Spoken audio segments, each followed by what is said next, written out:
प्यारे बच्चों नमस्कार। बच्चों आज की क्लास में हम एक्सरसाइज 3.3 का क्वेश्चन नंबर 10 करेंगे। अब देखो क्वेश्चन नंबर 10 किस प्रकार से है, बताइए कैसे यह आकृति एक समलंब है, इसकी कौन सी दो भुजाएं समांतर हैं। यानी आपके पास के एल एम और एन एक समलंब चतुर्भुज है।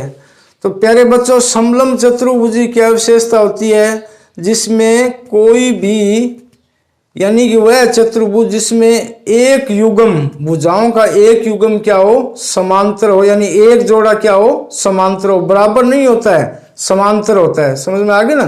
तो समलंब चतुर्भुज की क्या विशेषता होती है, जिसमें एक भुजाओं का जोड़ा क्या हो, समांतर हो, उसको अपन क्या बोलते हैं, समलंब चतुर्भुज। तो अब देखो आपके सामने के एल एम और एन एक समलंब चतुर्भुज है। अब अपने को इससे बताना है भी कौन सी भुजाएं क्या है, समांतर है। क्योंकि इस समलंब चतुर्भुज में एक जोड़ा है वो भुजाओं का, वो क्या होगा, समांतर होगा, बराबर नहीं होगा, सिर्फ क्या होगा, समांतर होगा।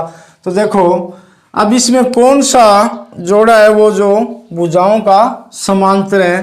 तो अब देखो ऐसी आकृति में इस प्रकार से आपके सामने एक और बना के आपको समझाता हूं।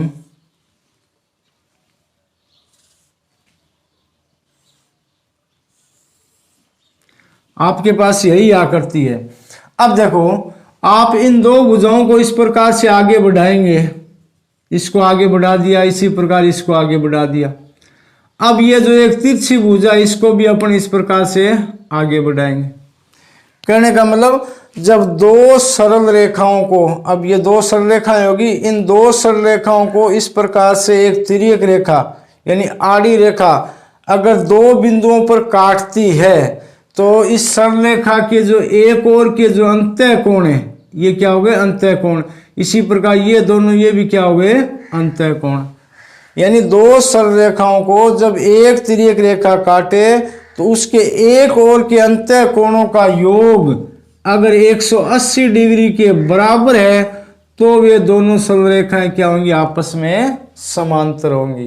तो इस सवाल में अपन किस प्रकार से देखेंगे, जैसे मान लो मैं इसको इस प्रकार से डॉट डॉट आगे बढ़ा देता हूं, इसको भी इस प्रकार से आगे बढ़ा दिया, और ये एक जो तिर्यक रेखा आपको दिखाई दे रही है इसको भी इस प्रकार से आगे बढ़ा दिया। कहने मतलब दो सरल रेखाओं को जब एक तिर्यक रेखा इस प्रकार काटे कि उसके एक और के अंतः कोण, अब देखो ये जो तिर्यक रेखा इसके एक और के एक कोण ये हो गया और एक कोण ये हो गया। अब ये दोनों कोण क्या है, एक ही ओर के अंतः कोण है। अगर इनका योग 180 के बराबर है तो ये दोनों सरल रेखाएं क्या होंगी, आपस में समांतर होंगी। अगर बराबर नहीं है तो ये रेखाएं समांतर नहीं होंगी, क्योंकि ये रेखाएं आगे जाके कहीं ना कहीं उसी ओर मिल जाएंगी जिस ओर इसके अंतः कोणों का योग 180 डिग्री से कम है। तो यहाँ अपने को स्पष्ट दिखाई दे रहा है अभी दोनों कोण है, ये कोण एम है ये कितना है 100 और कोण एन कितना है 80। यानी तिर्यक रेखा के एक और के दोनों कोणों का योग कितना है 100 प्लस 80, 100 डिग्री प्लस 80 डिग्री बराबर कितना है, यानी 180 डिग्री के बराबर है। इसका मतलब ये जो दोनों सरल रेखाएं ये आपस में क्या है, समांतर है। कहने मतलब ये सरल रेखाएं इसको अपन कितना आगे बढ़ाएंगे आपस में कभी भी मिलेंगी नहीं। तो समांतर रेखाएं क्या होती हैं, जो आपस में कभी भी एक दूसरे से मिलती नहीं, यानी इनके बीच की जो दूरी है वो हमेशा क्या रहती है, एक जैसी रहती है। तो इसमें कौन सी होगी समांतर रेखा, एक तो ये होगी के एल समांतर एन और एम। यानी दो भुजाएं कौन कौन सी होगी, तो मैं यहाँ इसको इस प्रकार से लिखता हूं,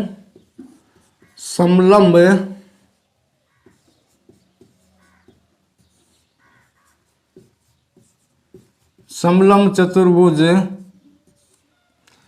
के एल एम और एन, के एल एम एन में कौन कौन सी भुजाएं समांतर है, के एल समांतर एन एम।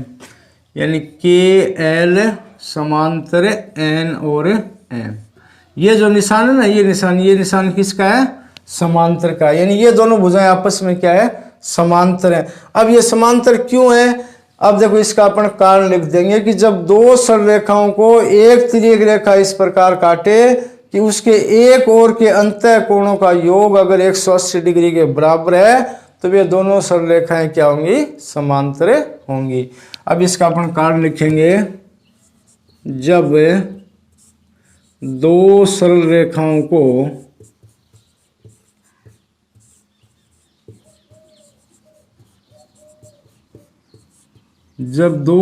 रेखाओं को एक तिर्यक रेखा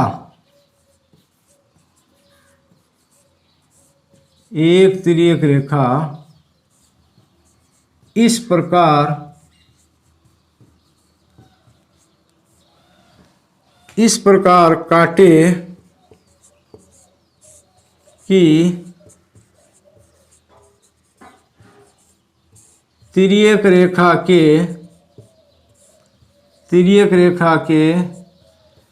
एक ओर बने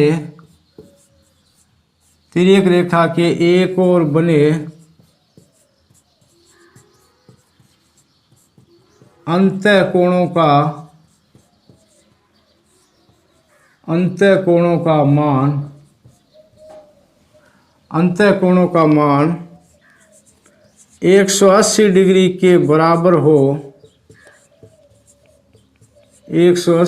के बराबर हो तो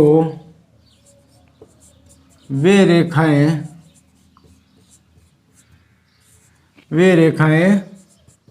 आपस में समांतर होगी। इस प्रकार से अपने को कारण लिखना है। कहने का मतलब ये दो सरल रेखाएं होगी। अब ये क्या, एक तिर्यक रेखा है। अब इन दो सरल रेखाओं को एक तिर्यक रेखा काट रही है तो इसके एक ओर के जो अंतः कोण है, इन अंतः कोणों का योग अगर 180 के बराबर है तो ये दोनों आपस में क्या है, समांतर रेखा होंगे। कहने मतलब ये दोनों रेखा आपस में कभी भी नहीं मिलेंगी। अगर इन दोनों कोणों का योग 180 डिग्री से कम है तो जिस ओर ये जो मान कम है उसी ओर ये रेखाएं आगे जाकर आपस में मिल जाएंगी। कहने मतलब वो दोनों रेखाएं समांतर नहीं होंगी। तो इस प्रकार से आपका क्वेश्चन नंबर 10। आगे वाला क्वेश्चन अपन आगे वाली क्लास में करेंगे। तब तक के लिए धन्यवाद। दोस्तों, अगर आप आरपीएससी एसआई की तैयारी इंडिया के टॉप एजुकेटर से करना चाहते हैं तो अनअकैडमी पे आरपीएससी एसआई के लिए बैच कोर्स 2021 स्टार्ट कर दिया गया है, जहां आपको 6 महीने के अंदर इंडिया के टॉप एजुकेटर से आरपीएससी एसआई की तैयारी करवाई जाएगी। डेली लाइव क्लासेस के साथ पीडीएफ, नोट्स और वीकली टेस्ट भी आपको प्रोवाइड करवाए जाएंगे। तो इसके लिए आप आज ये प्ले स्टोर पे जाके अनअकैडमी लर्निंग ऐप को डाउनलोड कर लीजिए, या इसका लिंक आपको नीचे डिस्क्रिप्शन बॉक्स में मिल जाएगा। तो आप वहां से अनअकैडमी ऐप को डाउनलोड करके सिंपली आपको मोबाइल नंबर के साथ यहाँ पे रजिस्टर हो जाना है। इसके बाद में आपसे गोल पूछा जाएगा तो आपको स्टेट पीसीएस के अंदर आरपीएससी को सिलेक्ट कर लेना है। और इसके बाद में किसी भी लाइव क्लासेस को फ्री ज्वाइन करने के लिए आप यहाँ पे कूपन कोड JOBITPD का इस्तेमाल करके आप किसी भी लाइव क्लास को अनलॉक करके आप अपनी बेहतर तैयारी कर सकते हैं। तो इसके लिए आप आज अनअकैडमी लर्निंग ऐप को डाउनलोड